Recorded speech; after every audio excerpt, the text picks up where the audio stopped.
આવા સરસ સ્વાદિષ્ટ અને કરકરિયા રાજગરાના ફરાળી ભજીયા બનાવવા માટે જોશે 300 ગ્રામ રાજગરાનો લોટ, લાલ મરચું પાવડર, સ્વાદ અનુસાર મીઠું, ખાવાના સોડા, લીંબુનો રસ, સમારેલી કોથમરી, હળદર, ખાંડ, લીલા મરચાં, દહીં, તીખાનો ભૂકો. સૌપ્રથમ આપણે 300 ગ્રામ રાજગરાના લોટને બાઉલમાં લઈ અને તેમાં આપણે સ્વાદ અનુસાર મીઠું, લાલ મરચું પાવડર, હળદર, જોઈતા પ્રમાણમાં ખાંડ, સમારેલા લીલા મરચાં, કોથમરી, ચપટી ખાવાનો સોડા, ઉપર 1.5 ચમચી લીંબુનો રસ અને થોડું થોડું પાણી ઉમેરી ભજીયાથી થોડો કઠણ લોટ બાંધશું. હવે આપણો કઠણ લોટ તૈયાર થઈ ગયો છે. આ રાજગરાના ભજીયાના બેટરમાં આપણે પાણી જરૂરિયાત મુજબ જ નાખશું, જેથી કરીને આપણું બેટર ઢીલું ન થઈ જાય. હવે તેમાં આપણે 2 ચમચી ગરમ તેલ ઉમેરશું અને ફરીથી આપણે લોટને વ્યવસ્થિત રીતે મિક્સ કરશું. આ રાજગરાના ભજીયાના બેટરમાં આપણે 2 ચમચી ગરમ તેલ નાખશું, જેથી કરીને આપણા ભજીયા ક્રિસ્પી બનશે.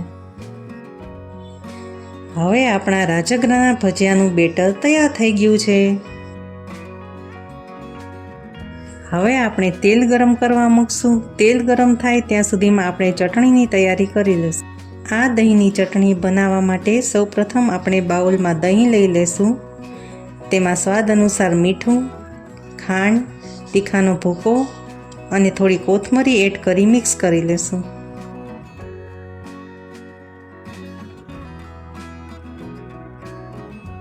હવે આપણી દહીંની ચટણી તૈયાર છે.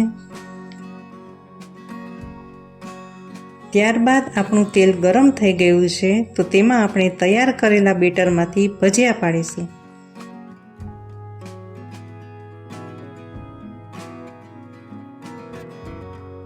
આપણે આ ભજીયાને ધીમા તાપે મીડિયમ ટુ સ્લો ફ્લેમ ઉપર તળીશું.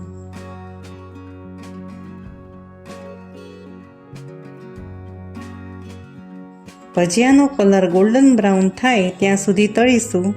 આ ભજીયા જેટલા ક્રિસ્પી બનશે એટલી જ વધારે મજા આવશે. હવે આપણા રાજગરાના ભજીયા તૈયાર થઈ ગયા છે, તો તેને એક પ્લેટમાં કાઢી લેશું. તો આપણે આ ભજીયાને સર્વિંગ પ્લેટમાં સર્વ કરીને તૈયાર કરેલી દહીંની ચટણી અને ઘરે બનાવેલા ટોમેટો કેચઅપ સાથે સર્વ કરીશું અને ભજીયાનો આનંદ માણીશું. તો તમને અમારી રેસીપી ગમી હોય તો લાઈક કરો, શેર કરો અને સબસ્ક્રાઈબ કરો અને બેલ આઇકન દબાવવાનું ભૂલશો નહીં.